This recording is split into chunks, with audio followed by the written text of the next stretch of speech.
What's up, guys? It is episode 23 of the Fake Fans podcast. Wow, it's crazy that I remember that because we haven't shot in a minute.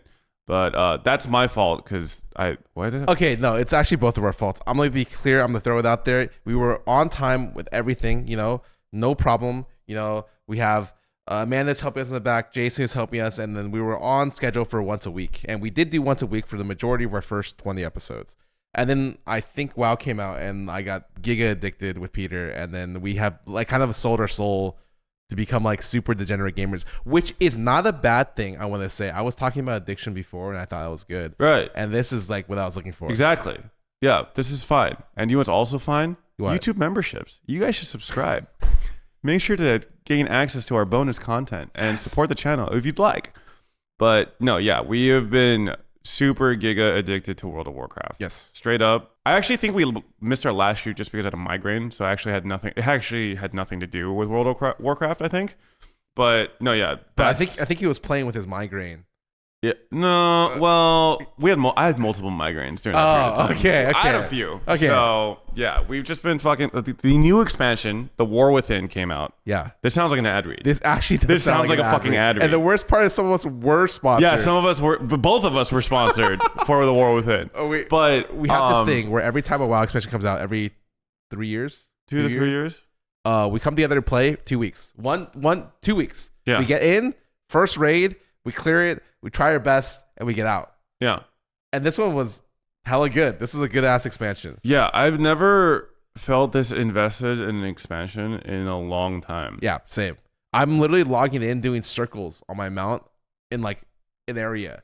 And it's really awkward because you message me what are you doing on? I'm like, there's no explanations for this. Yeah, okay, so the reason why I asked was because we did the raid. What is the name of the raid? Something Nerubar Palace? Nerubar Palace? Something like that. I don't know. This is actually the first time I don't even remember the name of the raid. But yeah, we've just cleared normal. Yeah. The base difficulty of the raid with the homies. Super easy. And then we had a sponsored raid for the heroic difficulty. Yes. We got led by Maximum, who's actually one of the best raid leaders in the world. He does this shit for a living. This guy is a freak in the best way. I want to explain how good a world-class person is. I would say he's a top 3 raid leader I've ever seen or met in my life. What happens when you do a raid is one person leads generally 25 people. Okay.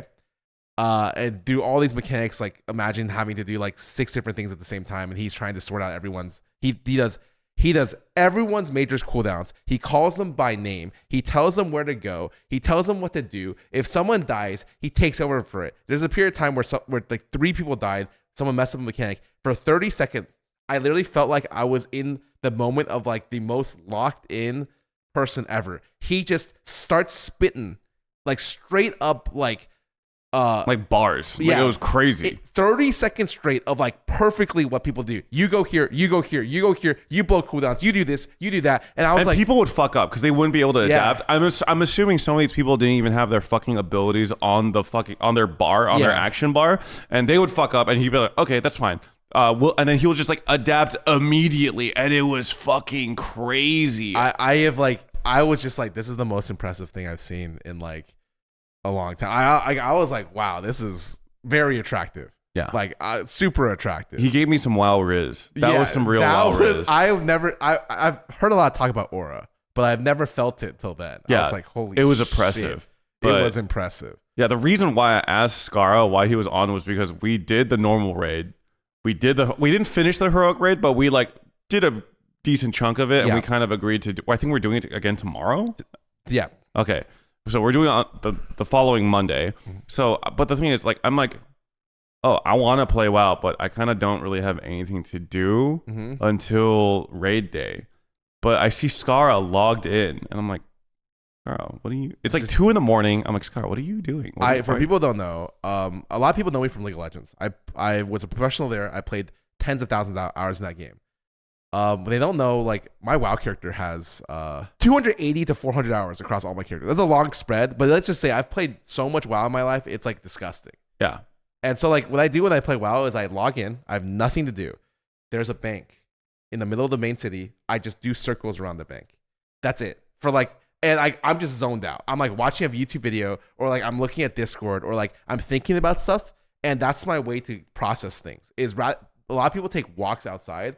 I walk on Azeroth, in Azeroth, on my mount, which is, by the way, the Brutal Gladiator mount, Deadly Gladiator mount.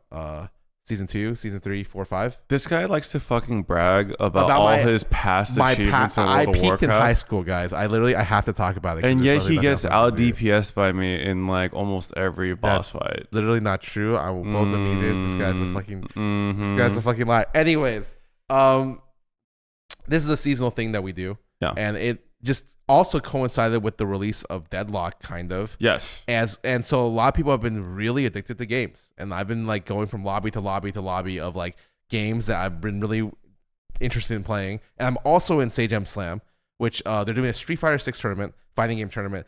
I'm learning Street Fighter for the first time. Fucking impossible game, super hard. I just learned to like the game after 20 hours into the game, and that's a lot of me trying. But yeah, I've been gaming. I've been like nonstop gaming, and I just moved. We're in our new house, and there's nothing here because the setup got put up together, I think, by Jason and Amanda in like fucking 20 minutes out of nowhere. Shout out to Jason and Amanda. Yeah, for this. Thank you so much. And we're doing moving pains essentially. Like all got together and like started like taking out all the stuff, like moving, and then it's like the thing about moving is, I don't know if this happens with you a lot and at your place. We moved and we're done with 90% of the move, but we never finished the last 10% until next move. So like in our old house, we did 90% of the move, and then there were just boxes in our living room for a year and a half. And then right now I look around and I'm like, we're 90% done, but there are like things that didn't get built up, and I'm like, no one is gonna fucking touch this because no one wants to fucking do the last 5-10%. Yeah. I mean, I can relate. It's not that bad, but my closet at my old apartment versus my closet in my new apartment closet is a lot smaller. Okay. So I have like 3 boxes in my stream room that are just jackets. And I can't really justify unloading jackets into my closet that doesn't have room when like I live in LA and it never really gets cold enough to wear the jackets, you know? Like, dude, I will travel to Asia. I'll be like, oh, yeah, these are some sick-ass fucking jackets. I'm going to buy a couple of these. And then I just come back to LA. I'm like, why the fuck did I do that? Like, it never gets fucking cold enough to do that. That's the worst. I think outerwear is my favorite stuff. Like, stuff like I guess, coats, jackets, hoodies, sweaters. I fucking love that shit. I live in LA. We just had a heat wave. 105, 110. I try to walk outside. Fuck it. I'm walk back inside 5 minutes. The best part about moving to this place was walking, and then like literally we're like, hey, let's walk. Sid travels from her back house to the main house, and in that 1 minute she's like, I don't want to walk. It's too hot. I'm like, okay, man, let's just order food, I guess, and just chill. Wait, it's actually fucking crazy hot. Like I think that this is weird for September, right? Yeah. Am I crazy? I think it's a little weird. I know like it's not. Is it technically summer yet? I don't even know if it's technically. I know like summer starts like sometime during September, right? It's definitely summer. No. So like I thought autumn was supposed to be now. We're in September now. Oh, when does autumn start? I don't know. I think sometime in September, right? Ooh. That's what I was trying to say. I think I might have mixed up the seasons. Oh, I think it's fucking autumn. It's fall. It's fall, and we just had a record-breaking heat wave. Yeah, it's bad. It's bad. So, but like, it's cool down now, so I will start walking soon. But the best part about the new location is that before we were living a little bit on the hill, and which sucked. You could not walk anywhere. There were not even sidewalks. Now it's a lot better because you can walk places, and I very much enjoy that. Yeah, your old place was like the fucking Transylvania of Los Angeles. Like you had to fucking bypass a guard, like a gate, and like fucking go up a windy hill, talk to an old man. He'll give you a clue to like get you into the back entrance. But we threw like 2 banger parties there, so it was honestly those were some banger parties. Yeah, those were some sick fucking parties. I definitely felt great about those, and we cannot throw a banger party like in the sense that I think those parties had 300 plus people. Yeah, and I think this house would maybe fit 80. This is more for like chill parties. Yeah, this is more for like, hey, this is a kickback. Yeah, the last parties, like you would invite some people you don't really care for. Like, whatever. We were sick and tired of meeting the same people, having the same conversation. So we were like, friends of friends, just come. We don't care. for the last 2 parties, and then so like a lot of people came where I was like, who is that guy? I think that's our neighbor. It's like just random stuff, you know. Did I tell you about like the riot employee that tried to get me kicked out of your guys' house? I remember that situation where you had to handle something, and I was just like, that felt really bad that Peter had to deal with that. No, it's like, okay, so I have some background in this just because I used to be the president of a fraternity. Alpha Phi Omega, baby. Wait, you were president? I was president. Wow. Yeah. Okay. So like, I also lived in our like frat house. We didn't really have frat houses down UCSD, but like me and a bunch of frat bros living in a house together. That's where we threw the parties. So, sometimes we had some people being extra belligerent or some like uninvited guests that I would have to take care of, right? So, I didn't feel bad at all about. Don't feel bad at all about me having to do that. I'm used to it. But like, it was just funny because like, basically what happened was I had a friend who will remain anonymous be like, hey, like, there's this girl being extra giga belligerent and drunk and like being a nuisance to everyone right now. Can you like help me take care of her? I was like, yeah, man, that sounds like something I want to do. I'm fucking down. Let's do it. Yeah, I walk up. She's wearing an angel costume, this is for the Halloween party, by the way. Yeah. So she was wearing an angel costume. I was like, that's funny. And she was just like, sorry, like she could already immediately tell from my vibe that like I'm there to like handle the situation. Yeah, so you're the bouncer. Yeah, she's like, what are you doing? Get away from me. Don't look at me. And I'm just like, okay, sorry. Just want to check on you. There's some people saying that you're being a little belligerent right now. Just want to make sure you're okay. Can I get you like water or anything? And she's like, no, I'm fine. And then she like clings onto another girl as if I'm like being a creep or some shit. I'm just like, listen, I'm just trying to make sure that you're not being annoying. The other girl is a friend of mine, is someone I know. Is she giving she's you the giving me the eyes like, yeah. help me. Help me. And I'm just like, oh, fucking hell. So I try to go and like try to intervene. And she's like, oh, like we're going to go into the bathroom together. And then she like abducts her and pulls her into the bathroom with her. And I'm just like, okay, well, I'm not going to follow you guys into the fucking bathroom. Yeah. So I'm just like waiting around the bathroom area. And finally, eventually they come out. And she's still giving me that. My friend's still giving me the eyes like, hey, like, can you just save me? I don't fucking know who this is. Please help me. And I just approached her, I was like, hey, listen, like you're being a bitch. Mm-hmm. Sorry, like I'm just gonna straight up say it. Like you are being a total bitch. Like you're fucking up everyone's mood right now. Like these people are telling me to get you away from them. Like who are you? Like who are your friends? Who brought you here? And she's like, who are you? Like who brought you here? Like what do you mean? Like are you even supposed to be here? And like I'm just like, are you fucking serious? Like I'm just like, okay, I'll have to admit here, I fucking lied. Okay. I said, I live here. I told her. I was like, oh, I fucking live here. I like that. I fucking live here, dude. Like, what do you mean? Am I supposed to be here? I fucking lied. I'm so sorry, Scar. And she's like, yeah, you live here? What's your room number? I'm like, bitch, we are in a house. There are no fucking room numbers. Are you stupid? So, yeah. Eventually, I was like, hey, if you don't fucking chill the fuck out, I'm gonna have to get you escorted out by security because thank God you guys actually had security. So props, good job. Yeah, I was like, I'm gonna have to get you escorted out by security because you're harassing these people. My friend here literally doesn't know who you are and wants me to get you away from her. So like, can you relax? Can you calm down? And she was like screaming. She was trying to make a scene and make it look like I'm like harassing her. Mm-hmm. And she eventually her friends came. Thank fucking God. And they were like, I'm so sorry. We've never seen her like this before. Like, I've never seen her drink like this before.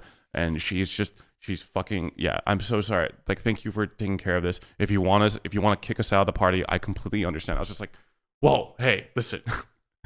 Like, if you can take care of her and she doesn't disrupt shit anymore, you guys can stay. That's fine. Like, I'm not trying to be like the fucking bad guy here, but like, she was basically randomly clinging on to people she doesn't know and just like ruining their night. You know, I appreciate that you did that for us. I was just going around saying hi to people. Like when I'm at like a party, like I think my job is just to be visible. I think that's like a host job kind of. So I'm around talking to people. I never spend too much time in one place. I'm like, it's like a bad thing. Even if I want to talk to someone for a long time, I'm like, I gotta make the rounds. Is what I say. And I just like, after 10 minutes, I'm over there. I'm over there. I'm in my room for like 30 minutes. I'm back out. I'm over there. I think that's normal. Yeah, I think that's normal. I would prefer to be the guest at the party. I just come in late. I'm like, hey, what up, man? Have a great 2 hours. Yo, I'm gone, man. Peace. I don't know, man. Ever since like the first time we met at that party, the way you fucking swirled your drink around your cup and said, I've heard of you. People have very weird first impressions of me, and they always in their head it's like much cooler than like you were so cool that night. And then you'll never change that for me. I'm just like, I don't think that's what I did. That is what you did. But I don't want to make it look like I'd rather you keep a high impression of me. I know. So that when I let you down later, it's like not by that much. You would never let me down. That's not true. Listen, man, you're the party saunterer. I'm gonna just call you the party. You saunter around the party. It's like, hey, I'm Scarra. Dude, you enjoying the party? I did not do that. Wow. I nice costume. I did not. I do say that, but I did not do that. Scarra's got party riz. I'm just gonna say it. He's got party riz. You know who has party riz? Who? Danny. Danny just has riz. Danny walks around the party and he's like, hey, and I'm like, oh, shit, man. Danny is so funny. That guy is. Dude, that guy's like, he's got like his plaid like jacket on, you know. Mm-hmm. He's sometimes wearing sunglasses indoors in this dark ass party. I'm just like, I don't know how the fuck he sees anything, but damn, he looks cool. I want to get some sunglasses. Yeah, right. Yeah, I want his sunglasses, but I don't think I would look as cool as him. That guy, he does have party riz. It's crazy. I, you know what though? I am trying to not. I want to say don't drink as much, but like not for medical reasons, but just in general. I feel like you should. I mean, it's not bad to not drink as much for. I'm trying to drink less for medical reasons. Okay, well, you're a pussy, but I'm not trying to drink less bitch, for medical. What the fuck? I have hepatitis B. Oh. Now I bet you feel bad now, huh? No. Yeah. No. Do you think I'm a pussy now, bitch? Yeah. You see? Yeah. You know, fuck you. You know what? That's right. Liver failure, cirrhosis incoming. I have to prove a point that I'm not a pussy. Yeah, you do. Please do not do this that. This is sending the worst message to our fucking listeners. Wait, it's just crazy. I say every time I come on a podcast where I want to talk about that, OTV randomly throws a shoot where I'm drinking, and it's not like I'm not. It's not random. Okay, it's not random, but like it's like a situation where it's like we did another truth or drink shoot, and I am just like you blasted. High key belligerent at the end of the shoot. Like I'm 9 shots of tequila. Yo, belligerent Scarra is a different beast. No, and like after the shoot, the first thing I said, I was like, I need to see that cut because I don't know completely what I said, and I'm like super worried that I know we can't use some of it. Because I'm like, oh no, what did I say? Listen, man, I thought it was pretty brave of you to do that Tekken shoot where you were drinking. Oh, I thought that was really funny. It was really funny, but like, holy fuck, you were just like an absolute beast. You were the Satan himself, but in like the best way possible. Yeah. Can't wait to do that when Tekken 9 comes out. Wait, when the fuck did Tekken 7 come out? I felt like that like 10 years ago, dude. They have an expansion like every decade. Almost. Yeah. I don't. Yeah, I feel like fighting games don't really get sequels that often, right? I feel like they get like every 5 season years. passes. It's like every 5 years. Yeah, they have DLC, but they have infinite DLC. Yeah. And then like it's just like you're stuck with Street Fighter 5, Super, or like Turbo, or like X, or some shit. Well, it feels like the modern flagship fighters don't really do that, right? Because I know Street Fighter used to like Street Fighter 2, Street Fighter Alpha 2, Street Fighter. They do like it was like Street Fighter 4, and it was like Ultra Street Fighter 4, and then like 5 was like, I think 5 was just 5 when they right? stopped doing the numbers or letters, but it was like DLC after DLC after DLC kind of deal. I think that's going to be the trend. Yeah, for modern fighters. Yeah, I feel like. And I think Riot's new fighting game is gonna come out, and it's gonna be free to play. And everyone's gonna be like, "Oh shit, free to play? That's an interesting model." And then they're gonna get their ass beat, like absolutely fucking, dude. That game is hard. Oh yeah, no, 2xKO. Like imagine install like that's gonna have the highest uninstall rate, in my opinion. Have you seen? Okay, so Marvel vs. Capcom collection came out yesterday. Have you seen Justin Wong? I saw his tweet. Okay, so for people that know, Justin Wong is 9-time Evo champion. He had one of the longest dominant runs of winning Evo Marvel vs. Capcom 2. And this is more than a decade ago. They just re-released the game. And imagine you're playing a new game and you're brand new. You're a fucking kid. You came back from school. Hey, I want to try this new game. This looks sick. I love Wolverine. And they lock in and it's Wazzler. It's fucking Justin Wong on the other side. and he beats the shit out of you. He doesn't even lose life. You lose all your rounds embarrassingly hard, and he opened his stream and he's like, this guy didn't refund. I put the fun in refund, and I'm just like, oh my, it's crazy. Like every day I open his stream right now, and he's just like, yo man, like this kid had fun, I promise. Like, and I'm just like, there's no way people are having fun against you right now. I saw the article where they were saying people are refunding that game in mass because they played Justin Wong first. Some of the Steam reviews are hilarious because it's like I just came back from work and tried this game online where I have to support 2 kids, and I ran into the Wazzler, and then like he ruined my day. I've uninstalled the game, and I'm just like, yep. Part of me thinks that like people just want to get in on the meme and they actually have it, but like that's awesome. It's like 80+% of it is a meme, but then there's like one real review where like Justin definitely made him uninstall. Yeah, but like he's literally like, what he does is he like asks his chat for like team comps. I went in, he's like, yo, who's your favorite characters? And I was like, yo, play Ruby, play like this character. He's like, I would fill out this team with this character, and this is your team. And he just beats up someone random online. I'm like, damn. He's rank 1 on every ladder, by the way. For PC, he bought a Switch to beat up kids, and you can't refund on the Switch. Oh shit! Wait, I think I saw that. Yeah. So he bought different copies of the game to get rank 1 on every copy. It's just so fucking funny, dude. But what the fuck? But like, I can't imagine being that good at a game. Like, especially to his level, where he's like world champion caliber player. I mean, didn't you beat Faker? Weren't you that guy? You were the one that beat Faker. I played them with him in a solo queue game and we won together, and I'd like to think that it was because of me. Okay. Wait, did you play Marvel vs. Capcom 2 like growing up at all? Yeah, I did. What characters did you play? I played Ruby, and then I played I played Cable, but I didn't know he was top tier. I just thought he was awesome. No, Cable's fucking cool. Giga top tier, bro. And then I played I don't know, I didn't have a third. So I would choose Gambit. I would choose some random characters, but I never really found something that like I liked, you know. Okay. Dude, I don't even remember the names of the characters, but there's this dude with like a metal headband and like a laser sword, and he had like a white t-shirt. And he's like a sleeveless white t-shirt. I think he was from like a more Does obscure... he have like a fist? No, like he doesn't have a fist. That comes out. It's like a blue laser sword. I'm trying to look it up on my phone right now, but like I don't think the internet's working right now. But yeah, so like that was a character that I thought was super cool. And then when I looked into him, like I was a young kid back then. When I looked into it, I was like, oh, I want to know what game he's from. It's like super obscure fucking Capcom fighting game that like I don't even know if it ever had like a US release. And Brian might have had a US release, but I think it was like one of those one-off games. Oh. There was that. There was Strider.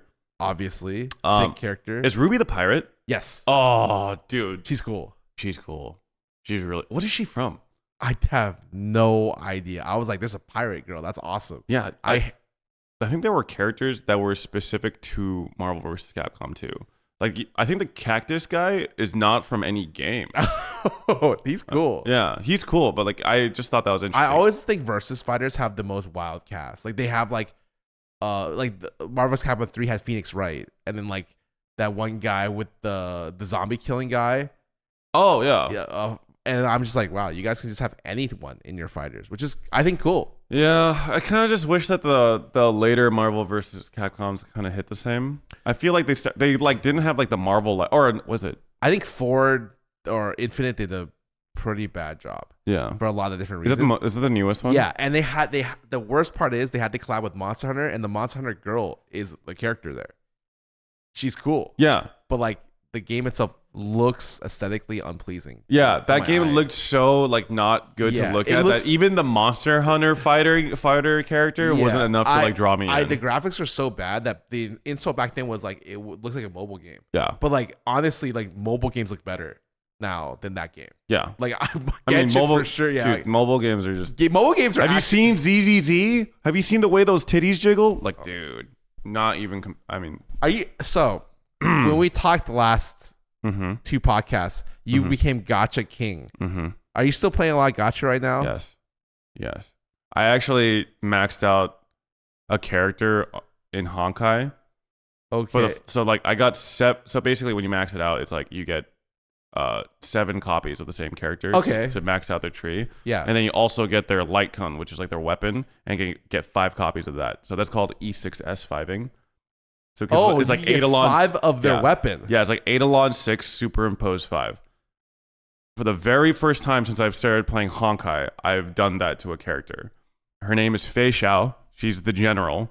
The newest character. Character. My God. She's fucking sick. I really like her. I like her design. I like her story. I thought you weren't going to spend a lot on gacha. Listen, I wasn't going to, and then they revealed that character, and I was like, that is just when I thought I was out, they pull me right back in, dude. I haven't done that since Genshin.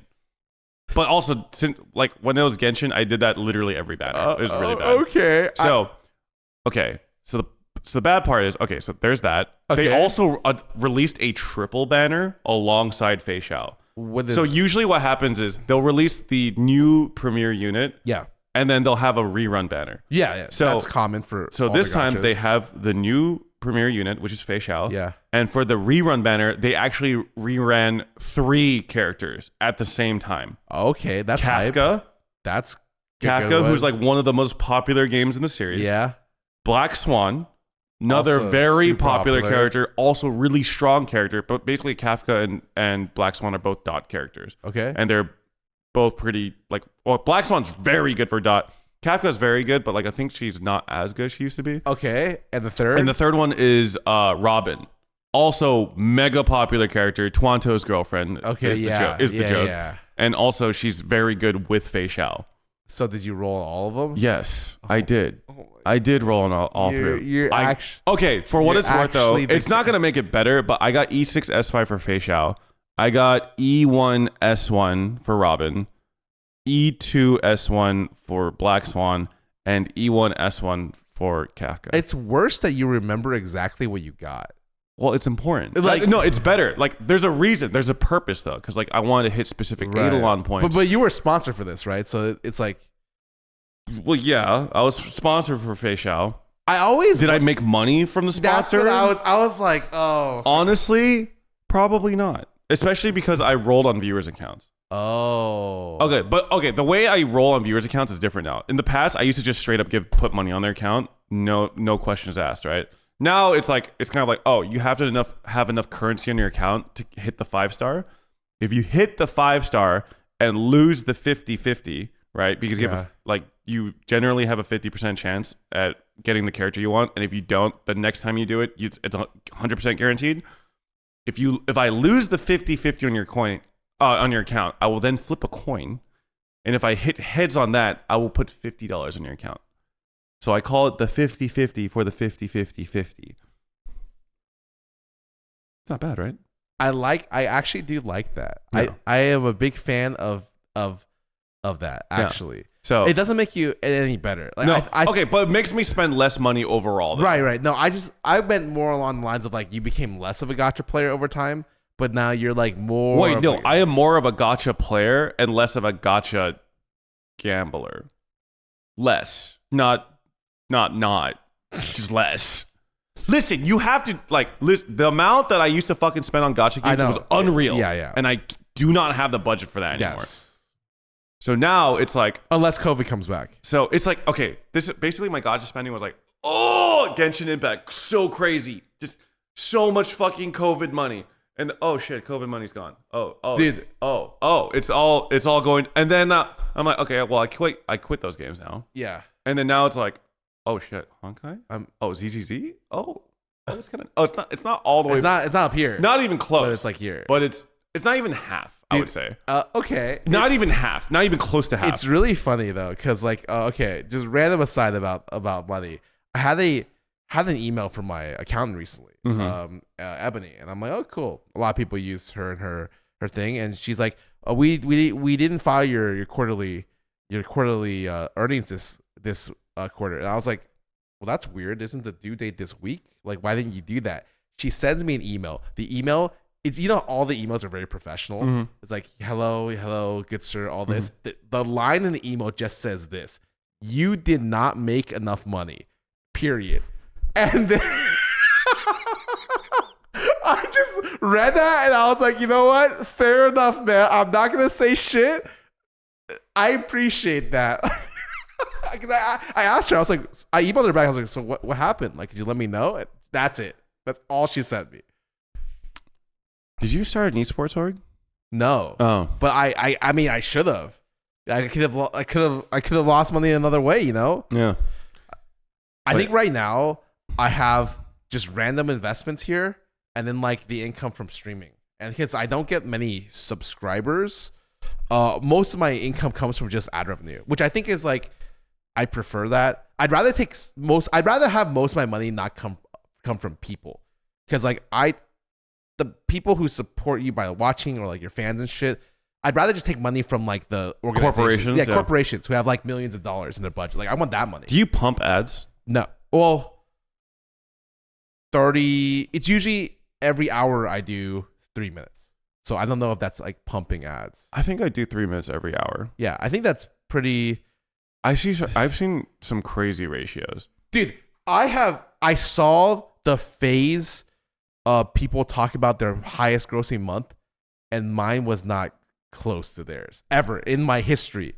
They talked about like, what was your highest month they ever made? I think some people were saying 250K a month, by the way. I'm like, holy fuck. Like 300K. And then someone said 650. And I was just like, 650? that is the grossest. All of those. I would like 650 in a year. What the fuck, 650? I was like, that is some gross ass money. Like I have never in my life made that amount. The most I've ever made was what's the... It's this. Is it like this? You don't practice this? Oh, wait, it's like this. Phase up? Yeah. Phase up. You don't practice this? Yo, just don't show this to Nate Shot. Phase up, bro. But the highest I ever made was then TFT.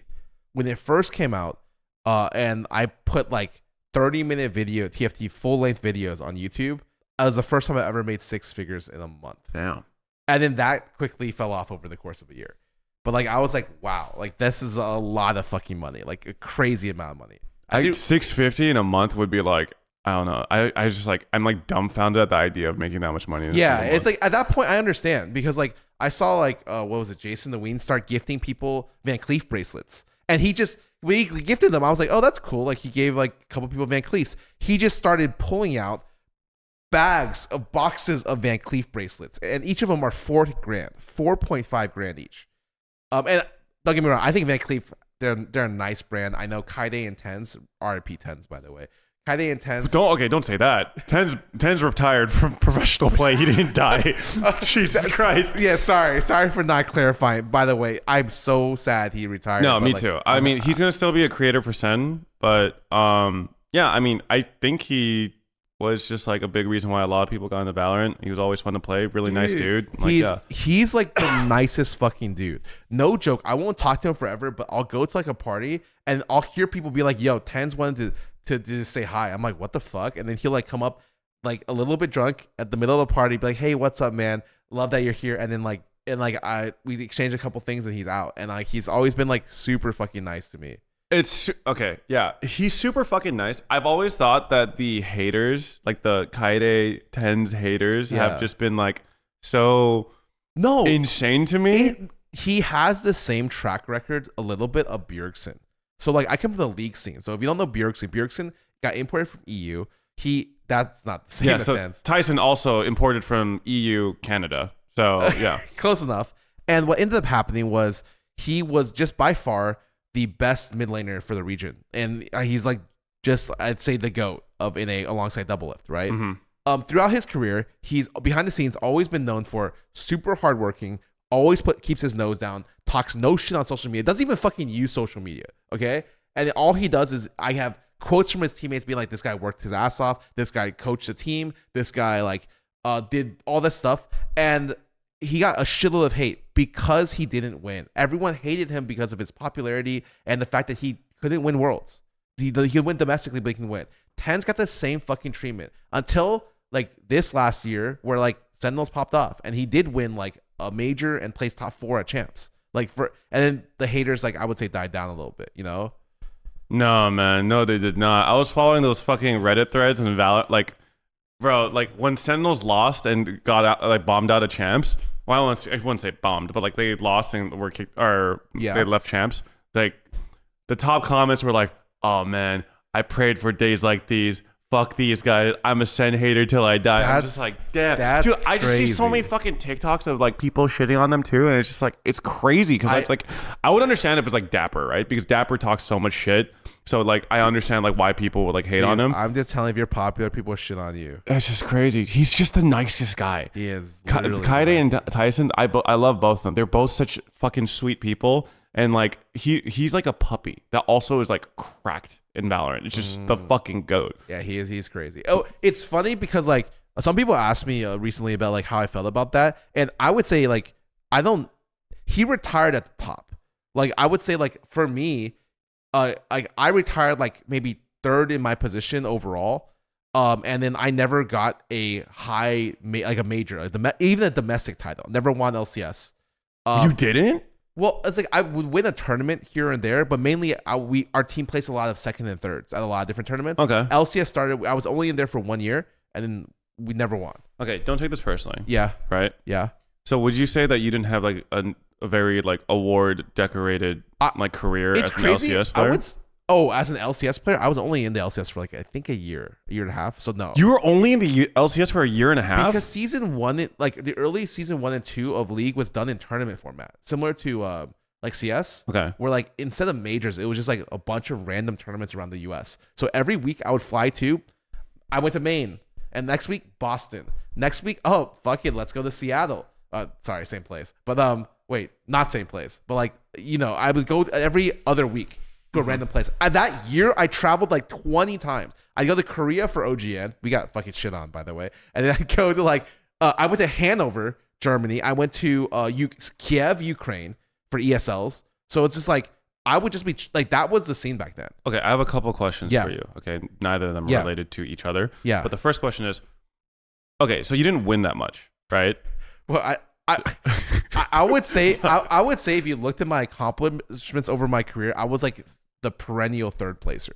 Okay, so like I would be if at the Olympics I would get a third medal, but it wouldn't be the Olympics. It'd be like the domestic. Okay, how do you think your legacy like endured like such like for so long, considering that you never were like a first placer? Okay, the way you keep phrasing this is crazy. Our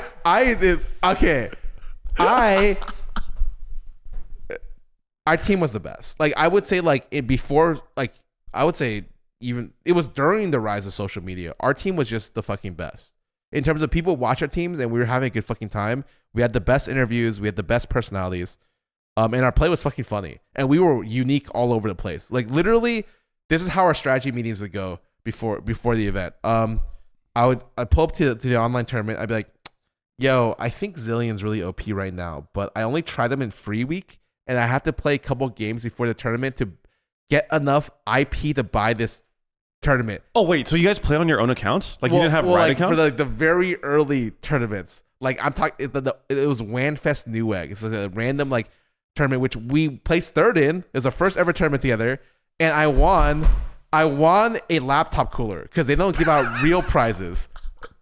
And I want to say I used the shit out of that laptop cooler. I played on a laptop all the way through for most of my competitive career before I moved to LA. Okay.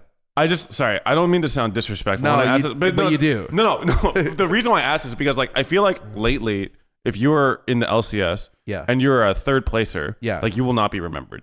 Like if that is 100%. Especially if you have like a short LCS career, right? 100%. I would say that like my endurance and legacy has outstripped a lot of players in the LCS. Oh yeah, no, like people would consider you and like Cutie Pie and Shifter. Even without OTV, if OTV didn't exist, I would say I'd still have a legacy that still outpaced a lot of these current players because they're really bad at socials. They don't really make content. They're not really that funny.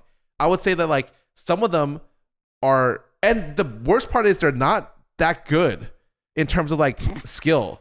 It's like in terms of like generational skill, like when I look at like players like Bjergsen or Doublelift, like these are players who are like top of the league the entire time, and that I think like there's some players like Blabber who is doing phenomenal, and some people who are great at certain aspects of this stuff, but I would say that like the general interest as well was super high. Pick any random person from a bobo place in SoCal, and they would play League of Legends. And now they're playing Valo, and that's just different. It's a different time. Okay. Yeah, I guess that was like my main question, because it's like I feel like if you were to ask a lot of people, like, oh, like, do you remember like the third play? Do you remember this team who placed third like a year ago in LCS? It'd be like, oh, I don't know. It's like, oh, but do you remember the Dig Boys? Yeah, like, do you remember Scarra, Cutie, Shifter? Yeah. Like, yeah.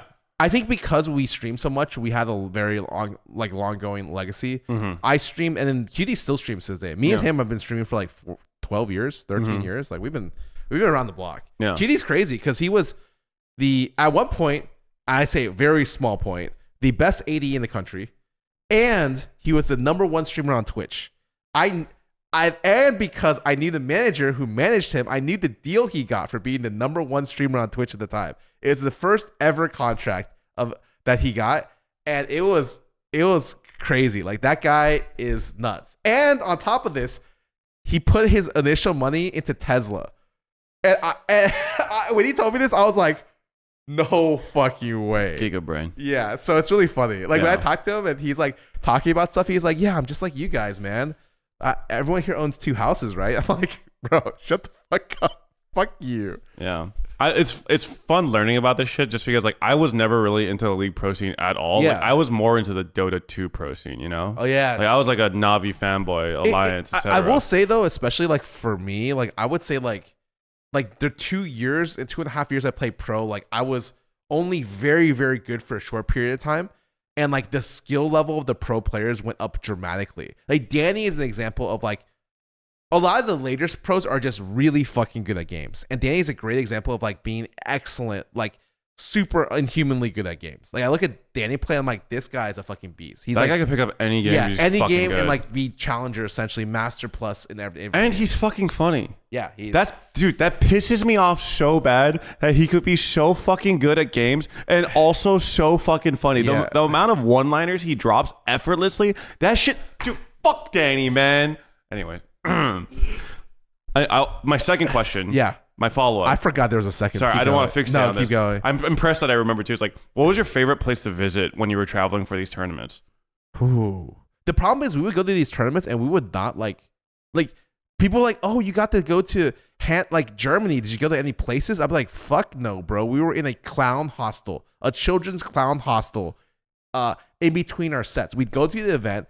And because the organizers of the event didn't want to spend children's clowns. Let me explain. Hostel? So the IEM finals, which were held, I think the finals held in Hanover. This is the peak ESL event. You're playing for like $50 to $100K. The organizers of the event gave us housing, and I'm like, cool, housing, awesome. It was a clown children's hostel. You walked in the middle of the woods. You walked in. It's in the middle of the woods. Yes, it was. Clowns? Yes, you walked in, there's clowns on the walls, all the walls going up, and the beds were for children. Like literally, like imagine like child beds.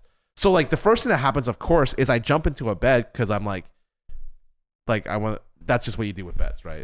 I break the bed immediately, and I'm just like, I am so sorry for being a fat ass. I apologize. And it was just like back then was a different time. Like that was our accommodations. Like I'd rather you just give me a fucking motel and I'll just stay there. But like, nah, we got a children's hostel. And in the middle of the fucking hostel, one of the teams just has a fucking mental breakdown because they lost to Voy Boy.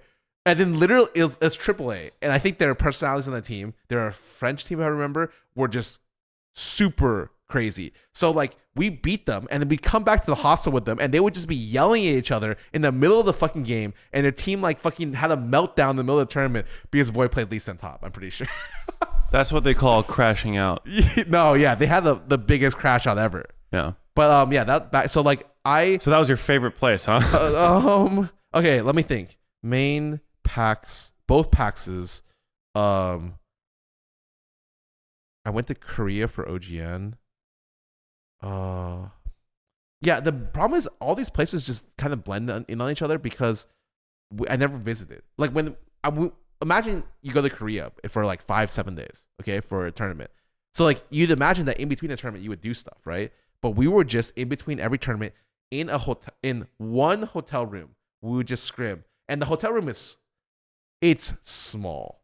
Okay, like look at the size of the room we're in right now. Look at this table. Okay.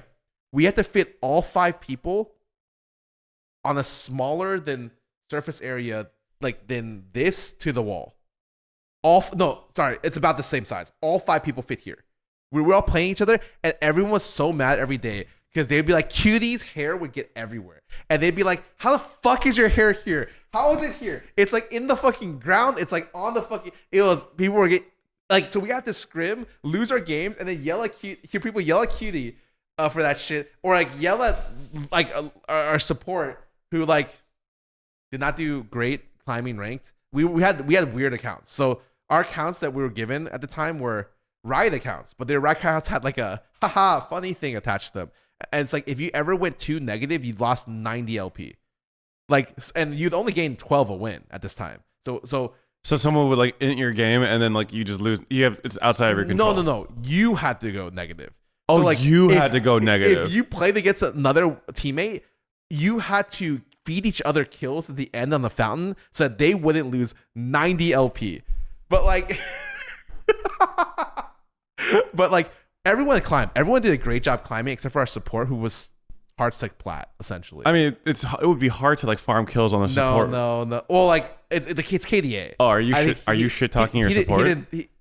Who's your support, Scarra? Name and blame. I want to hear it. It was Locust, but I didn't think he did a terrible job. It was just like that was one of the reasons people brought up, because he got kicked after the event. Because like people came together and was like, I don't want to play with him, and I'm like, okay, well, like, so who tells him? And everyone just like, it's just silent. Everyone goes nonverbal. And I'm like, okay, I guess I'm telling him, and I tell him, and it's like one of those, every time I've had to kick the player from the team instead of management, which by the way, never make your players kick the players in the team. Wait, that's fucked up. Why wouldn't management be the ones to kick the player? Every player. I clicked 3 players. 3 players. And that's like crazy that I had to do it multiple times, where like literally they're in tears coming to me. And I had to be like, I'm sorry, man. Like, we couldn't make it work. And they're like, but like, it's up to you. I'm like, it's not up to me, man. And it's like they're having a meltdown, and I'm here being like, bro, like any other, like, please not me again. Damn, that's actually fucked up that you had to be the guy to do that. Yeah, there was no general manager. I was the person who had to be like, hey, man. That's tough. Yeah. I'm sorry you had to go through that. Whatever. Had some funny moments where after one of the times where we had one person do that meltdown over Discord. It's our TeamSpeak at the time. And I think Cutie recorded it. It's fucking genius. What a fucking genius. What a baller move. I don't know if he recorded it, but it was just like, I think he was recording something already at the time, because when we were playing with Cutie, he would commonly like stream his display to his girlfriend at the time, Alicia. And so like it would be, I think because he was also co-stream, he like automatically saved it, and he deleted it, I think. But I was just like, there's no fucking way we have this kind of information. We had diabolical blackmail footage of people. I'm sure there's so much diabolical blackmail from early that league scene days. Back then was actually insane. A Wild West, right? Yes, which is like nowadays it's like, okay, well, people get paid. That's crazy. I made $3K a month. For minimum league salary was $3K a month. Dignitas paid $1K, and we each paid rent, which is more than $1K. So I left. So you had to pay housing too? Yeah, and I was just like, okay.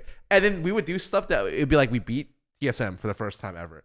And our CEO was like, yeah, fuck yeah, you guys can have whatever you want. Like, dinner's on me. And then the whole team is like, ha, dinner's on him, huh? Okay, let's rack it up. We go to the most expensive restaurant nearby. We order. Cutie and Crumbs are like, another appetizer, another one. We have like 7+ appetizers for 5 people, 11 appetizers. The bill comes up to like $500+. He sees the bill and he's just like, what the fuck? At the point where like, I don't even know if he's going to pay. He never paid me back. I paid for the bill. Dude, why do you always get the fucking short end of the stick? That's crazy. Oh my god, dude! Like I never told them about it either. They found out later. Oh really? Like from I think a podcast later. But like, yeah, I paid for like a lot of the meals when it was back then. That's where it all began. Yeah, your habit of paying for people's meals. Yeah, and then now like people pay for me a lot. Like I go out and I'm just like, it's because Toast steals the check a lot. He does. He's a fucking he's a check stealer. Toast is like the biggest check stealer ever. I will. it's like I'm fighting against my parents sometimes, and he'll be like, "Oh, it's done." I'm like, "What the fuck?" It's his most Asian trait, Yeah. actually. Yeah, Like, I mean, like I'll let him do it. Okay, I'm like, I'll get you for it later. But like, he definitely gets me way more than I get him, kind of deal. he'll get up to go to the bathroom, and we're all on to him, right? It's like, oh, he's gonna go pay for the check. We're like watching him. It's like, wait, he actually just went to the bathroom, and then he comes back, and then later on, we're like, okay, where's the check? He's like, I paid for it. It's like, how did you do that? How the fuck did you Houdini your way out of this shit? I always feel like it's like, I imagine him calling ahead of time. Yeah, you know me. Yeah, Jeremy, put it on my tab. Yeah. Just fucking crazy. He gets it every time. So like, no, there was one time where I got it, and he was able to like spot the total price on the receipt as I grabbed it, and he was like, guys, it was this much. Venmo him this much money. I'm like, dude, like what the fuck? Let me have this, man. It's his most Asian trait. Yep, it is. Yeah. You been reading anything lately? Oh, okay. So I told you about this. The hockey manga, there's a new hockey manga out. It's Golden Kamui's author decided to remake an old series of his. He must really love this series. He must love this concept because it didn't do well before, apparently. This is what I researched. I don't know how factual a lot of this is, but he had an old hockey manga that didn't do well, and he redid it. It's called Dogs Red, not Dog Sled, which is what I told someone else. Dogs Red. It's got a couple of chapters out, and it's about essentially a figure, like a Olympian level figure skater, like super insane figure skater who just has his like crash out, just fucking just melts down, and like is banned from the sport forever. Yeah, he has like the performance of his career, and everyone's like, "Oh my god, he's incredible!" And then during his like post like performance interview, he like takes his fucking ice skate and like starts ripping up like the fucking banisters and like the decoration around him. He like freaks the fuck out. So yeah, I loved Golden Kamui. I thought that series was so good. So to see the series, and I'm just like, oh, this is very fucking different. I also thought it was really funny that we happened to read the series like around the same time without telling each other about it. Yeah, it is super different. Yeah, it's really good. I'm liking it a lot. The humor is like, if you like Golden Kamui's humor, you'll like the humor of the series. Golden Kamui is so interesting because like the reason I dropped it was because it got really intricate in a lot of things, and I think I really wanted to focus on the action or story. And sometimes the intricacies would be like the preparation of the meal. Oh yeah, I'd be like, yeah. There's a lot of like Ainu heritage stuff. Yeah, and then there's more like just in this story, it shares a lot of that where like he focuses really hard on specifics of like it'll be like hockey specifics or specifics of like just things that I am brain rotted and reading a lot of action, and I'm like less words the better a lot of times for me, and that did not happen here. Whereas on the reverse end, I'm reading Oh You See Me Pun Pun still a little bit. You're still reading it? God, I only got a couple more chapters in, but it's like you know, you're expecting a story to be fucked up, and it ends up being as fucked up as you expected. It's like that's a crazy ass story. Like that is a story where I'm just like, what the fuck is going on? It is like a generational read. I think it's like something that people will be reading for a long time. Everyone tells me this is all I hear about it. One of the best reads I've ever done in my life. I'm never reading it again. I'm like, oh, okay. Yeah, I agree with that. But I'm gonna finish it by the end of the year for sure. That's my plan. Wait, I forgot how long is it? I can double check. Okay, but it's definitely like got a significant amount of chapters. Like it's not like a 50 chapter read. I don't think. Okay, yeah. But I've been liking Dogs Red. I will say the one thing that kind of trips me out is like I think these guys are like in their 20s, but they're like middle schoolers.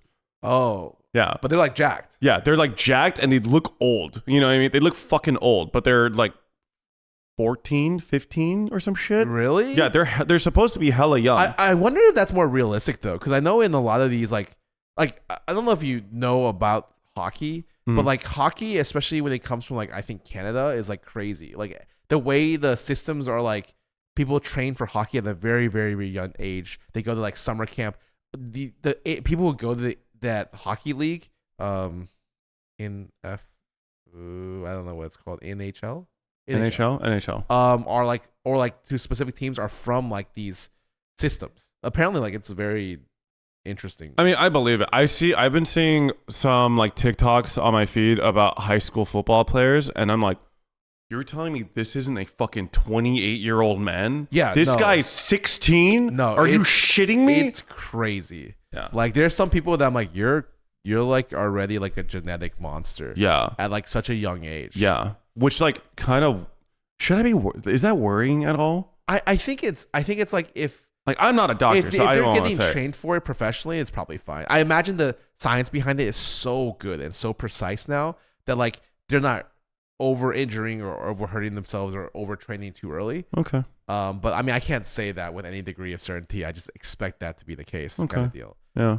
Also, like, yeah, like college football and like all that stuff. Athletes are getting so weird because it used to be like college. You know, college athletes didn't get paid, and now they have like for a long time, and then now they have NIL deals. They have deals where they can get money income while they're like a fucking player on a college These team. are college athletes, right? Yes. That surprises me so much because I always thought college sports was like super fucking popular. There's like March it Madness. is. So and shit. all the money was going to the schools, but then like these players started being able to get these deals, and then now the players are making crazy amounts of money in college, and it's like a really big factor in like what school they go to or like where they go, kind of deal. Okay. Which is what an interesting turn of damn, you events. do know a lot about sports. You keep telling me that people randomly talk about sports in your chat, but I feel like you Whoa, actually know. NIL deals. I don't know. Someone's gonna come up to me and be like, "He was all wrong on the sports deal. They wasn't like that." I'm like, "Yeah, man, maybe it wasn't like that. I don't know." Okay. Yeah, Right. but like, I've just been around people who love sports a lot. And So you absorbed it like osmosis. Yeah, no, my collegiate roommate was I went to Texas A&M, knew the graduating class 4 years later, and was like helping was like, oh yeah, we're gonna be like scouting this class. Like this class looks really fucking good. And I'm like, how the fuck do you know that, bro? Like we went to games together, and if you've never been to a Texas A&M football game, that is something else. No, Like, I bet it's like a religion. yeah, over it's there. a cult. Like you are on the chairs are cosmetic. You're on your feet the whole time. You're following cheerleaders. Like they're called leaders for like cheering essentially. Okay. Not cheerleaders. And then you like follow like you're like yelling the entire time while the ball's in play essentially. So it's just like you're doing work being a fan there. They call it the sixth man or the 12th man, 12th, 13th man, 12th man. You really are a Texan at heart, aren't you? What does that mean? I had Texas barbecue yesterday, so maybe. Really? Well, yeah. The nearby has an okay place. It's like not great, but like I mean, it's I make fucking do. SoCal, so Yeah, I make do. yeah. You know what's SoCal specific that we were just talking about before this? dude. So I've been seeing a lot of obviously I'm tuned in. I know about SoCal Asians. Yeah, man, we're like Seaside. so fucking Seaside Bakery. So we were talking about when I go to Seaside. I don't know. At first I thought it was not what it was. I thought Seaside was a location, like a pier, like a park. Mm-hmm. And then it's like I looked at more TikToks about it. It's a fucking bakery. It's a bakery. Yeah. It's open. It's like a Asian-owned bakery that's open 24 hours, and from my understanding, it's like close to a few colleges, and that's why it's like a really popular spot. Yeah. For young Asian Americans. Yeah. So like, do you think we get recognized if we go there? I don't know, dude. To be honest, Like, I feel like we're not part of like the new wave of. We're definitely We're not part of the Asian. So like I new would wave of say Asian the content new wave creators. of Asian content creators is like, I don't know, maybe like the under the influence guys or like the Jason the Weenie. Jason the Ween. Jason the Ween. I'm so sorry. Cut that. I'm just kidding. But yeah, there's like Justin Han. There's like a lot of like Yeah. younger like Asian content creators. I feel like aside from Toast, I don't think that I think Toast has made himself like kind of a face of Asians for a little bit, whether unintentionally or intentionally. He became like Asian. yeah. He was always Asian. Yeah. He became the face of. I mean, I think Asians to you some would. extent. I think you would for sure be recognized because this is what I imagine. Yeah. You go to Seaside Baker, you line up because it's a long ass fucking line. I've seen the TikToks lately. You line up, someone's gonna go up to you. Oh my god, are you Scarra from Dig? Yeah, I'm Holy gonna shit! say- I used to watch you when I was 11. Stop. Don't say that, man. It's true though. When people say that, they come up to me like, yo, like I still remember when like you signed something for me at this BlizzCon. I'm like, oh, how long was that ago? When HOTS was announced. I'm like, what? It was like 11 years ago. I'm like, oh my fucking god, bro. Yeah, I mean, I think you would get recognized though. Do you think we'd have a good time going there?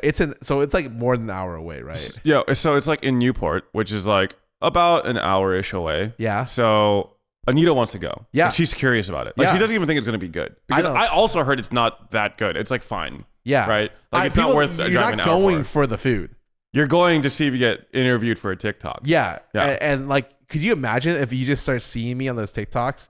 You're like, I would fucking die. If I was just lying in bed going through my TikTok feed and fucking, I don't know, Eric Ooh, I think is like one of the guys that's like, he's the face of SoCal Asians, even though he's from Texas or some shit.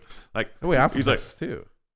I've never heard of this guy, but keep going. Yeah, but he's like, he has a really deep voice. And he's just like, yo, I'm a SoCal Asian. He's gonna like put a mic up to you. It's like, hey, yo, what's up? Like, you know, you fuck with Jason the Ween, or like, how many girls you fuck lately, or some shit. I don't know. Whatever. If I see that on my TikTok feed, I would make my night. I'm just gonna sit, like, stand there and start answering. You're like, wait a sec, is that? There is a chance that I'm gonna go there with like a hoodie and like a fucking mask on and sunglasses and like just like be like, I don't really relate to these young Asian kids anymore, man. But the funny thing is, on paper, there are a lot of things that I like that just like SoCal Asians like. Boba. Well, not Raves. boba. I like tea. Oh yeah, you've been seeing the list like Valorant, boba, UCI, Keshi, Joji, Alen. I like most of those things. I know. I like most. I know. But like, I don't think I embody like a stereotypical SoCal Asian. So between the two of us, who was the president of a fraternity? Between the two of us, who fucking played thousands of hours of League of Legends? Sorry, Valorant's in now. League is for losers. I think they still play League, right? No, they don't. It's only Valor, bro. Dude, I swear they still play League. No, man. No? Valor's used for everything. Valor's used. It's better than whatchamacallit, Tinder. It's better than LinkedIn. Like, you might as well just, Valor's is the answer, bro. Bro, I do see a lot of like random Twitter drama threads of like, oh yeah, this guy I met on Valorant cheated on me with a girl that he met in solo queue or some shit. I'm just like, wow, that's real. I don't think that's ever happened in League of Legends ever. Oh no, I mean, League drama was crazier than that, I think. Yeah. Bless you. Like, sorry. What, was that impressive? Yeah. Okay, great. I was trying to like, not blow the fucking mic out, but League drama is crazy. People are crazy at League. Yeah. There's a period of time where it was like, I think my teammate went on an interview, Crumbs, and was just like, girlfriends are ruining the LCS because every single, this is just what they were saying. Every single up and coming challenger talent would get a girlfriend and then not focus on the game and then ruin their LCS chances essentially, or their academy chances, like clockwork for like a period of like a full year. To the point where like Trump's just on an interview was like, these kids, fuck these kids. They need to stop fucking. Yeah, stop fucking. Which dude. is crazy that he would say that because he was fucking everywhere. Oh, wait, I told you the story, right? He left for South America. Did you tell me the story? Yeah. Did I not say that on podcast? I've said this. Do you remember this? I don't remember. I said this a couple times. Okay. He on my old podcast, Beyond the Rift, with me, Cutie. He came on, and it was years after we played together. He's like, "Yo, remember the week we were trying to fight to get to playoffs, and I had to go for that family emergency? Yeah, I went to go fuck a girl in South America." And I'm like, "What? Huh?" We had to use an emergency substitute, never play on the LCS stage. We lost all those games. He's like, "Yeah, I watched those games while I was with her." And I was like, what the fuck? Like, I was just in disbelief when he told me. I was like, okay, man. It was so long ago that I was like, all right, whatever, man. I like to visualize like you like reaching over the table and like grabbing him and just like slamming him into the table or some shit. No, I was just like, wow. That's crazy. I don't even know if I ever would admit that, to be honest. Especially if it led to you guys losing every game. Oh, we lost every game. That's wild. But that was just the time back then. That was just it. Yeah. Speaking of a good time, let me talk about a little bit of what I've been reading. Okay. I found a manga that I hate doing this, by the way, because there's 2 chapters out as of today. You're fucking terrible. 2 chapters out as of today. I hate doing this shit.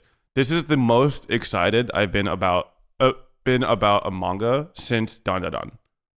This is gonna get an anime. Like, this is my prediction. It's called Ichi the Witch. The premise is humans live in a world of magic, and magic is embodied in the form of like living beings. And magic is spelled MAJIK. So magic, these living beings, they're essentially like monsters or like spirit entities. They have trials that they'll give humans, and if the humans pass the trial, they'll allow them to use their magic. The story revolves around a character named Ichi. He's like a boy who lives in the woods. He was abandoned there as a child with a knife because I guess his parents wanted him to kill himself, essentially. Okay. They just, yeah. So instead of killing himself, though, he became an insane hunter. Like, he's the most, like, I don't know. He has like the most aptitude of any hunter, like, in any region nearby. Like, he's just known for being the super fucking agile, adept hunter of the mountain. Even though he lives near a village, but prefers to like live in the mountains. One day he basically finds this magical entity living in the woods, and he has a very strong desire to hunt it. But he chooses not to because it's like, okay, this monster isn't trying to kill me, and it's not fair. Like, I'm not going to try and kill this defenseless thing, especially if I'm not planning to eat it. Mm-hmm. It turns out that magical entity is a magic, and all these witches from around the world have tracked it down and want to defeat it because it's like a legendary magic that has been devastating humanity for like centuries or some shit like that, right? Okay. The witches tried to defeat it. But it turns out the trial to defeat this thing is to stab its heart, but of course, it's immune to women. He's protected with the power of misogyny. So this magic cannot be defeated by women, and all witches are women. Okay. Basically, men in this world have no aptitude for magic. Okay. Except for this boy. Of course, the because he's the hunter. Mm-hmm. So, yeah, that's like the premise of the story. I looked at it. I just looked at my phone to see what's up. It's from the artist of Act Age. Yeah, the artist of Act Age and the author for Iruma-kun. I don't think I read that. I read it. I didn't finish it. It's good. It's like a lighthearted rom-com with monster girls. Oh. So it's good though. But yeah, artist of Act Age. So the art is really good. Incredible. I already knew. So good. There's a panel where Ichi, the main character, possesses the new magic, and it gives him a new wardrobe, basically. Always cool. Always sick. That was so sick. Okay. That was so sick. So yeah, really looking forward to it. Second chapter came out today. You are terrible. Today. Second chapter came out today. You are. It's so good. It's so fucking good. The art's great. The characters are great. I think there's like a witch mentor who basically is like, hey, either you become my servant / student, or I kill you, right? Oh yeah, of course. And her name is Discaris, I think. She's great. She's so funny. There's only been two chapters. Only been 2 chapters, but the art is incredible. Also, the familiar, I forgot his name. Shit. The familiar that Ichi hunts down and possesses, he actually becomes like a side character. Like, he's kind of like on the side, and he's like trying to whisper, like, hey man, don't listen to these witches. Like, let's just go off and like fuck around. Like, you don't want to follow these guys. You know, he's like that kind of character. Okay. All the characters are really interesting, really fun to follow. Only I've never seen you hype up a series like this when you're like, it's gonna get an anime. Yes, I have not been this hyped around a series since Dan Dan Dan. And like Dan Dan Dan is gonna be the GOAT. Is gonna be the GOAT. Yeah, is the GOAT in my opinion. Yeah. But I actually genuinely think that the first chapter for Ichi the Witch has been way more interesting than Dan Dan Dan's first chapter. And I didn't even think Dan Dan Dan's first chapter was bad. I will read it. Yes. I'm fucking excited. The worst part about it is 2 chapters. I might as well just whenever someone recommends me something that's 2 chapters long, I'm always just like, why did you torture me like this? This is literally I couldn't imagine the worst fate. Yeah. Especially if it's good. It's good. And the art is good. It's really good. The character, like the design around like the magics is like really interesting. And like the outfits are super fly. Like all the witches look very distinctly different from one another. They look really cool. I think it's great. Like this, I could tell a lot of really well designed, well written like women characters, which is always great. Yeah. And yeah, I'm really looking forward to the future of this one. I'm really looking forward to it. I've already been highly recommending this to my viewers on stream because I'm just like I feel very strongly about this one. If this one crashes out and it's like a bad series, I will be so fucking sad because there was a series that I was very hyped for. I forgot the name of the series. I think it's called Red Hood. It was like you did talk to me about this. It was like the Little Red Riding Hood series. It wasn't very good. It was good at first. Like it had very good first couple chapters, and then the pacing was just so bad after. But yeah, that series really let me down. I'm just really hoping that this series maintains. But like the author is the guy who did Iruma, and like that series has like so many fucking chapters now. And really, people generally like that series. Okay, well I'm excited. I'm excited for it. There is a second series that I've been reading. Okay, that I literally just started last night. It's interesting. It's called Navigatoria. And I'm not even going to try and like say what it's about in my own words because the last time I did that for like a lengthier series was like Spika no Batsu, and I butchered it so hard that the comments were like, I had no idea what Peter was talking about. It was so hard to follow what he was saying. So I am just going to read the synopsis from the Shonen Jump app, okay? Enter a world where the first space war has ended and Earth has claimed its first extraterrestrial colony. Manabu-ho, a boy born into a totalitarian state, finds his only joy in watching forbidden movies with his childhood friend Hina-chan. However, one day upon returning home, he finds a group of government officials waiting for him. Watch as this thrilling sci-fi school drama unfolds on a distant planet. Okay, that actually doesn't explain enough, unfortunately. I was going to say, I know nothing. It's sci-fi school drama. Basically, kids. Planet Earth is like one totalitarian government. Yeah. A bunch of other planets are vying for control of this colony because if they do so, they will gain like the resources from this planet. Of course. Each planet sends a representative to enter a high school essentially together. And if by the end of that school term you are voted to be the Navigatoria, which is like the rank one, the rank one, your planet gets like special. Okay, perks. I'm gonna throw out logic for that and just be like, that's just the setting. I'm down. That's just the setting. Sure. So all these students are basically competing to be the rank one of their class. And are they all aliens? Some are aliens. So one is actually a student. One is actually from the planet that got colonized. Okay. So they're an alien. But for the most part, the rest are just humans. Got it. But they all have their own special circumstances for why they're there. But it's like pretty depressing. So basically, the main character, they're like, "Hey, if you're not Navigatoria, we're just gonna execute you. You're just gonna die." Okay, so it's more serious. Yes, but like it's also lighthearted. Well, like the humor is kind of lighthearted. It's kind of weird. Like the tone is all over the place, but I find it kind of interesting. The alien girl is also like, you could tell she's like one of the main characters. She is like a representative for her species. And if she doesn't get Navigatoria, essentially her alien species will be considered livestock as opposed to like sentient beings. So that's what she has at stake. That's a big deal. Okay. Yeah. So basically all these students are vying to be the top of their class, or they will probably face some horrible fate when they return home. Okay. The main character basically wants to be Navigatoria, not for to his planet. He doesn't really give a fuck about his planet. He actually hates how his planet is run because it's like very Orwellian essentially. Okay. But he has a childhood love, like first love, like childhood sweetheart that he wants to go back to and like marry. Okay. So that's what he's fighting for. Love. And he knows that if he can't do that, he'd rather die anyway. So he doesn't actually really care about being executed. Okay.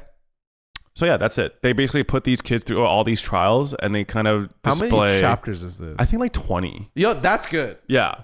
Double digits? Man, you really killed it with this one. Yeah. You really killed it with this one. I want to say literally exactly 20 chapters uploaded today. So the art's not amazing, I would say, but the story by itself is enough to keep me interested. Oh. So yeah, like I'm very early on still, but they had a trial where they go to a village of the local populace, and they just run the village and see how that goes. Oh, okay. And that's So pretty much it. not like all stuff is done in school. It's like No. a bunch of Yeah. okay. I'm not a huge fan of the school only setting, so I'm happy to hear that there's other things. Yeah. So not a lot of it This has sounds actually like been a the weird school. version of Assassination Classroom. I'm not gonna lie. It's I would say like a more dystopian version of Assassination I think Classroom. I'm okay with that. I was not offended by Assassination Classroom. I mean Assassination Classroom is great. So yeah, those are the two that are kind of off the top of my head. I'm still keeping up with like real estate. Something actually happened recently in real estate where the greatest real estate developer, which was like such a turn on what I was expecting to happen. I can't even spoil it or talk about it, but basically Javier, the handsome knight dude, he embodied a lot of the characteristics of the main character, Lloyd, in a way that I was not expecting. It was really funny. So if you guys are still reading The Greatest Real Estate Developer, it's still good. I'm still reading it. I was really surprised that they decided to do something. Spoiler alert? Well, I think I could say this. Well, no, I guess it's spoiler alert. Spoiler alert for The Greatest Real Estate Developer. This is like probably like a couple chapters from where it's updated at. I'm surprised they went back to Korea. Yeah. I was just like, what the this guy goes to a separate like alien world, and then they're just like, we summoned the portal to go back. We left one of our things over in your place. Yeah. In South Korea. Yeah. At the Love Gate. And I'm like, I know that place. People go there to put their love locks on to symbolize how much they love each other. Yeah. Lloyd is so pissed that there are so many people showing love that he like fucking in a rage rips the entire fence, the gate and from the spot and takes it back. Well, to be fair, they have to because that's the actual thing that they need to bring back. But yeah. So what I was talking about, since we're already talking about spoilers, do you mind? Yeah, no, go for it. Okay. So basically what happens is Lloyd's parents basically figure out that Lloyd is not actually Lloyd, that he's like some other person in Lloyd's body. Yeah. Right? So they ask Javier about it. It's like, that's not our son. Like, I'm sure you've known this. Like, you've been the closest to him. Like, what happened? And you think that Javier is about to drop like the knowledge bomb and like reveal what happens. And then he just does like fucking, you know how like whenever Lloyd does a stupid fucking lie, his face turns into metal. Really so Javier's face turns metal. He's like, yeah, he was annoying me one day so bad that I bashed him with my sword and gave him brain damage. So he doesn't remember a lot of things. That's so funny. That was the fucking funniest twist and his parents were like, oh, okay. What a real one. Yeah, that was pretty fucking funny. But yeah, that was great. Yeah, spoiler over. Yeah, so those are the main two things that I've been reading. I'm still trying to catch up on Solo Leveling, the sequel. I'm caught up. It's good. It's good. It's good. I hate that I like it. Well, not so much. No, I love that. I like it. I love the fact that I think the author recognized that a lot of the appeal is just the action. Yeah. And he's doing it in a different way, and he's bringing back old guests characters that people love, but didn't get a lot of screen time before. And I think that that's cool and awesome.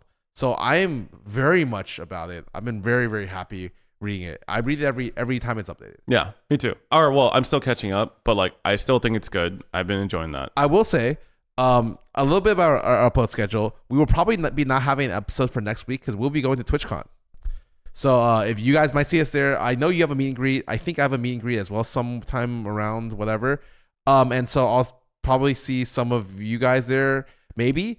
Aside from that, we're going to be filming our last episode of the first season of our podcast the week after. Yeah, and it's going to be a special podcast episode. It's going to be a great episode. We're going to have a great guest as well as, it's going to be very different. It's going to be different. It's going to be our 24th episode, so we're going to be rounding out our first season. So our second core. Right. With a final episode, and we probably will take a little bit of a break to reevaluate what we think about the podcast and maybe make a lot of changes. Yeah, that's pretty much it. We're killing the podcast. That's not what I said. It will be coming back, but maybe in a different form. Yeah. We're entertaining some ideas. Yeah. But yeah, thank you so much for watching. See you guys later. See ya.